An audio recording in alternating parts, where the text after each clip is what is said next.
আসসালামু আলাইকুম। আজ আমি আপনাদের জন্য শরীর ঠান্ডা রাখার মতো একটা রেসিপি নিয়ে এসেছি। রেসিপিটা হলো পটল আলু দিয়ে তেলাপিয়া মাছের ঝোল। একদম কম মশলায় সবথেকে সহজ নিয়মে আজকের এই তেলাপিয়া মাছ দিয়ে পটল আলুর ঝোলটা আপনারা রান্না করতে পারবেন। চলুন দেরি না করে আজকের রেসিপিটি শুরু করি। পটল আলু দিয়ে মাছের ঝোল রান্না করার জন্য আমি এখানে 5 পিস তেলাপিয়া মাছ নিয়েছি। আপনারা যে কোনো মাছ দিয়ে এই রেসিপিটা করতে পারবেন। মাছগুলো আমি ভালোভাবে পরিষ্কার করে ধুয়ে নিয়েছি। এবার আমি মাছগুলো ভাজার জন্য মাছে দিয়ে দিব হাফ চা চামচ লবণ, হাফ চা চামচ হলুদের গুঁড়া। এবার লবণ হলুদের সাথে মাছগুলো ভালোভাবে মেখে নিব। মাছগুলো আমি ভালোভাবে মেখে নিয়েছি। এবার মাছগুলো এক সাইডে রেখে দিব। তরকারি রান্না করার জন্য আমি এখানে 300 গ্রামের মতো পটল নিয়েছি, আর আমি কয়েকটা আলু কেটে নিয়েছি। পটলগুলো আমি মাঝখান থেকে লম্বা করে কেটে নিয়ে আবারও মাঝখান থেকে দুভাগ করে কেটে নিয়েছি। দেখতেই পাচ্ছেন যে পটল আর আলুগুলো আমি কিভাবে কেটে নিয়েছি। ঠিক এভাবে সবজিগুলো কেটে নিতে হবে। এবার আমি চুলায় আগুন ধরিয়ে কড়াইটি চুলায় বসিয়ে দিব। তারপর কড়াইটি ভালোভাবে গরম করে নিয়ে পরিমাণ মতো তেল দিয়ে দিব। অবশ্যই কড়াইটি ভালোভাবে গরম করে নিতে হবে, তা না হলে মাছগুলো নিচে লেগে যাবে। এবার গরম তেলে মাছগুলো ভাজার জন্য দিয়ে দিব।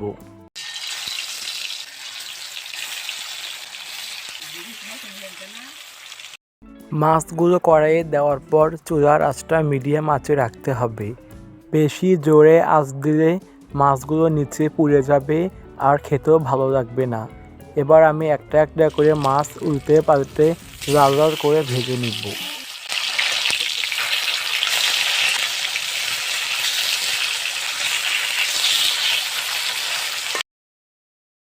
মাছ ভাজাগুলো হয়েছে, দেখুন আমি কীরকম লাল লাল করে মাছগুলো ভেজে নিয়েছি। ঠিক এভাবে মাছগুলো ভেজে নিতে হবে। এবার আমি মাছগুলো কড়াই থেকে একটা বাটির মধ্যে উঠিয়ে নিব।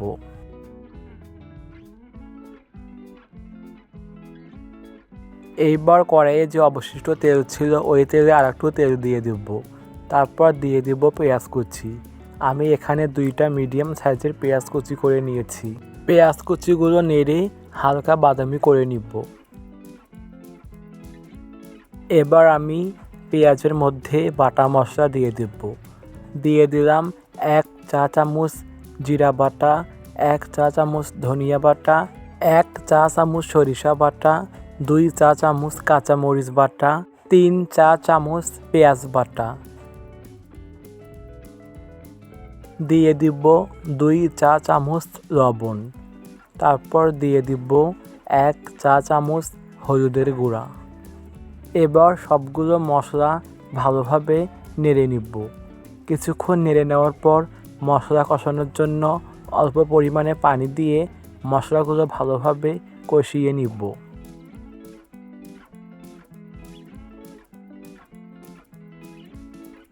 মশলাগুলো ভালোভাবে কষানো হয়েছে। যখন দেখবেন যে মশলা থেকে এমন তেল ছেড়ে দিয়েছে, তখন বুঝবেন যে মশলাগুলো ভালোভাবে কষানো হয়েছে। এইবার আমি কষানো মশলার মধ্যে সবজিগুলো দিয়ে দিলাম।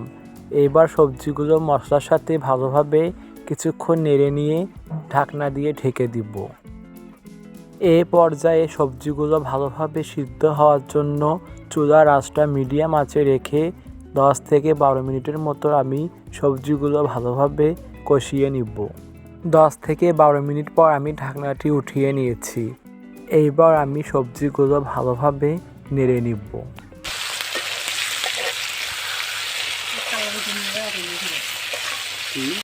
সবজিগুলো আমি ভালোভাবে কষিয়ে নিয়েছি। যখন দেখবেন যে পটল আর আলুগুলো ভালোভাবে সিদ্ধ হয়েছে, তখন বুঝবেন যে সবজিগুলো ভালোভাবে কষানো হয়েছে।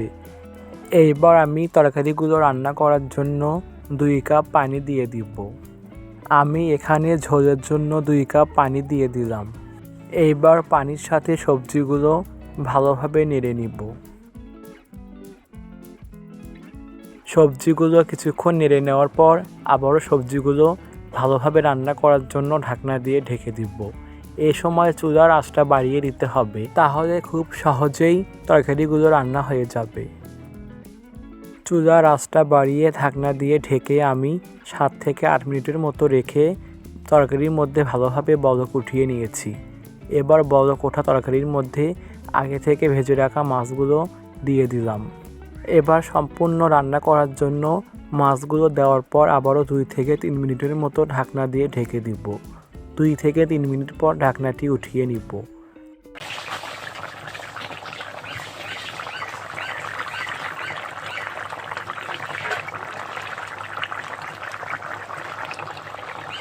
আমার তরকারি রান্নাগুলো সম্পূর্ণ হয়েছে।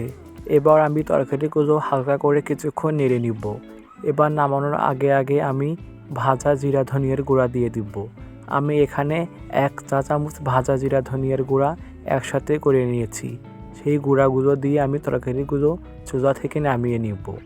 দেখতেই পারছেন যে পটল আর আলু দিয়ে মাছের এই ঝোলটা কত সুন্দর হয়েছে। আশা করি আজকের এই রেসিপিটা আপনাদের অনেক ভালো লেগেছে। গরমের এই সিজনে সবজি দিয়ে এভাবে মাছ রান্না করে খেয়ে দেখবেন কতটা মজার হয়। আজকের এই মাছ দিয়ে পটল আলু তরকারিটা আমি অনেক সহজ নিয়মে দেখিয়েছি। রেসিপিটি ভালো লেগে থাকলে দয়া করে আমার এই চ্যানেলটি সাবস্ক্রাইব করে পাশেই থাকবেন, সাথে লাইক কমেন্ট শেয়ার করতে ভুলবেন না। তো আজকে এই পর্যন্তই। সবাই ভালো থাকবেন। ধন্যবাদ সবাইকে। আল্লাহ হাফেজ।